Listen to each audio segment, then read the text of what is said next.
புகைப்பிடிப்பது புற்றுநோயை உண்டாக்கும், உயிரைக் கொல்லும். மது அருந்துதல் உடல் நலத்திற்கு தீங்கு விளைவிக்கும். பாதுகாப்பாக இருப்பீர், மது அருந்திவிட்டு வாகனம் ஓட்டாதீர்.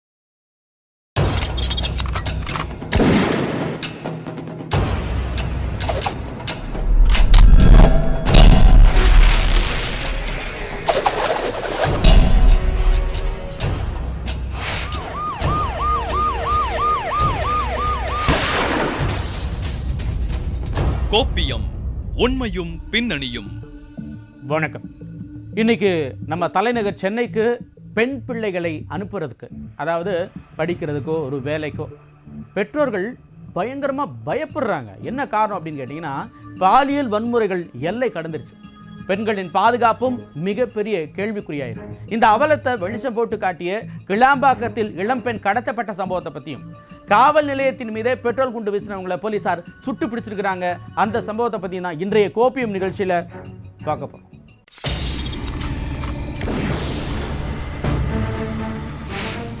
பெட்ரோல் குண்டு வீசிய ரவுடி மீது போலீஸ் துப்பாக்கி சூடு.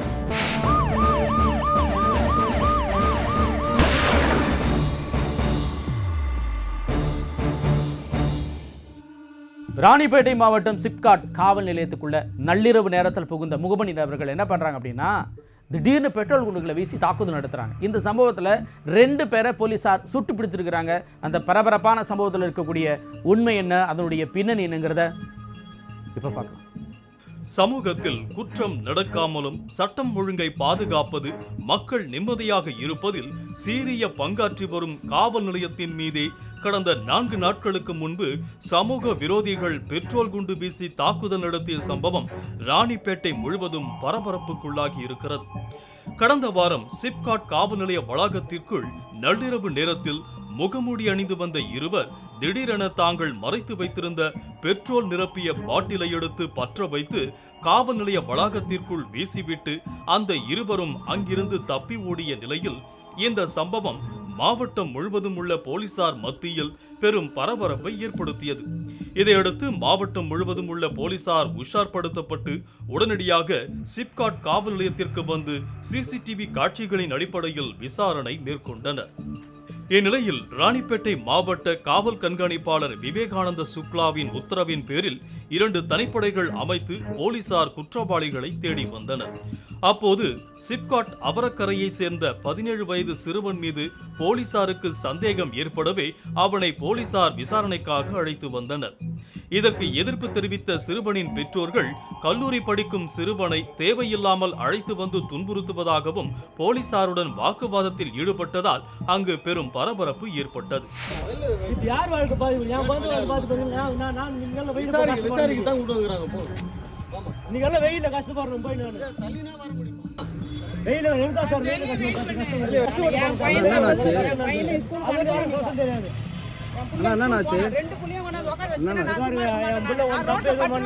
யாரோ குண்டு போடுறது என் பிள்ளை உட்கார வச்சுக்கிறாங்க.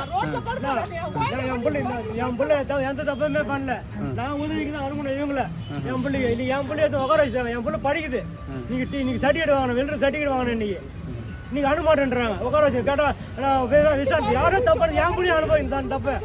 என் பிள்ளை நான் தப்பு பண்ணா, நான் என்ன தப்பு பண்ணேன், என் மாட்டி என் பிள்ளை நான் தப்பு பண்ணிச்சேன். நாங்க போய் ரோட்ல வந்து தீ கொடுக்கட்டுமா, இந்த பஸ்ல வந்து ஏசி போட்டு போயாங்களா, அப்படிதான் பண்ண போறாங்க.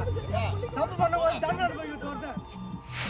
இதற்கிடையில் எஸ்பி தலைமையில் 2 ஏடிஎஸ்பி, 4 டிஎஸ்பி ஆகியோர் அடங்கிய 7 தனிப்படைகள் அமைக்கப்பட்டு சிசிடிவி காட்சிகளின் அடிப்படையில் தீவிர விசாரணை மேற்கொண்டனர். அதில் சென்னை, காஞ்சிபுரம், சேலம், பெங்களூரு உள்ளிட்ட பல்வேறு இடங்களில் குற்றவாளிகளை தேடி வந்தனர். முதற்கட்டமாக வியாபாரிகளை குறிவைத்து பணம் கேட்டு மிரட்டும் கும்பலுடன் தொடர்புடையவர்கள் யாரேனும் ஈடுபட்டிருக்க வாய்ப்பிருப்பதாக போலீசார் சந்தேகித்த நிலையில் சிப்காட் பகுதியை சேர்ந்த சரித்திர பதிவேடு குற்றவாளியான தமிழரசன் சம்பந்தப்பட்டிருக்கலாம் என்ற கோணத்தில் விசாரணையை தீவிரப்படுத்தியதில் பெட்ரோல் குண்டு வீச்சில் சம்பந்தப்பட்ட ஹரி உட்பட 3 சென்னையில் பதுங்கியிருப்பது தெரியவந்தது.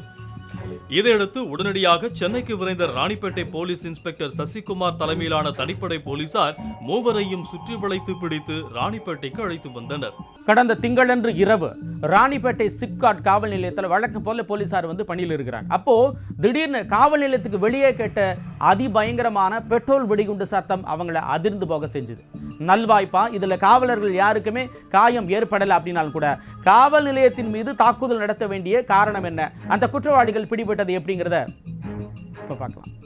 சென்னைக்கு விரைந்த ராணிப்பேட்டை போலீஸ் இன்ஸ்பெக்டர் சசிகுமார் தலைமையிலான தனிப்படை போலீசார் மூவரையும் சுற்றி வளைத்து பிடித்து ராணிப்பேட்டைக்கு அழைத்து வந்தனர். அப்போது வரும் வழியில் வாலாஜா டோல்கேட் அடுத்த வாணிசத்திரம் பகுதியில் சிறுநீர் கழிப்பதற்காக போலீசார் வாகனத்தை நிறுத்திவிட்டு காரை விட்டு கீழே இறங்கி உள்ளனர். அப்போது திடீரென ஹரி தான் மறைத்து வைத்திருந்த கத்தியை எடுத்து எஸ்ஐ முத்தீஸ்வரன், SSI கண்ணன் ஆகியோரை தாக்கியுள்ளார். இதனை கண்ட இன்ஸ்பெக்டர் சசிகுமார் தனது கைத்துப்பாக்கியை எடுத்து ஹரியின் இடது கால் முட்டிக்கு கீழே சுட்டுள்ளார்.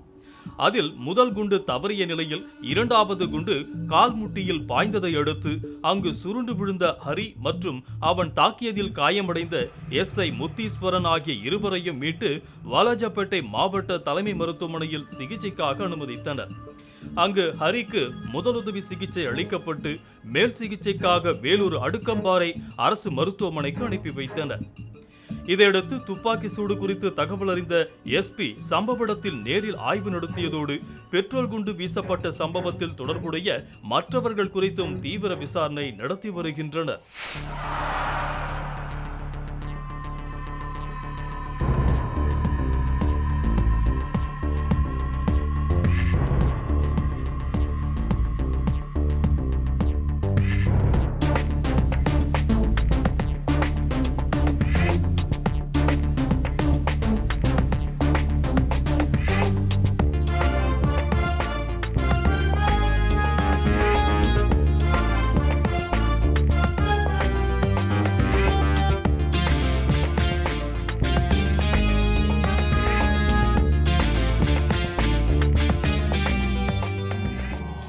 இந்நிலையில் ஹரி இடம் நடத்திய விசாரணையில் தன் தந்தையான சரித்திர பதிவேடு குற்றவாளி தமிழரசன் மீதும் தனது கூட்டாளிகள் மீதும் வழக்கு பதிவு செய்ததால் ஆத்திரத்தில் காவல் நிலையத்தின் மீது பெட்ரோல் குண்டு வீசியதாக கூறினார்.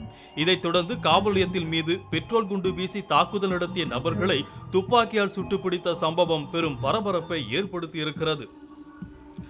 இன்னைக்கு இருக்கக்கூடிய நவீன யுகத்தின் அவசர போக்காலையும் போதைப் பொருட்களின் கட்டுக்கடங்காத அதீத வளர்ச்சியாலையும் திசை மாறி போகக்கூடிய இளைய சமுதாயத்தினரின் பரிதாப நிலைதான் இதெல்லாம் அப்படின்னு சொல்லலாம். பிள்ளைகளை நல்வழிப்படுத்த வேண்டிய பெற்றோர்களும் அவங்க செய்யக்கூடிய தவறுகளை தட்டி கேட்காம அவங்க வாட்டு கண்டும் காணாமல் இருக்கிறதுனால கடைசியில் அவர்களுடைய வாழ்க்கை இப்படி சீரழிகிறதுக்கு ஒரு காரணமாக பெற்றோர்களே மாறிடுறாங்க. அப்படிங்கிறதுக்கான உதாரணங்கள் தான் இந்த சம்பவங்கள்லாம் அப்படிங்கிறத இதெல்லாம் நமக்கு நல்லாவே உணர்த்துது. கோப்பியம், உண்மையும் பின்னணியும்.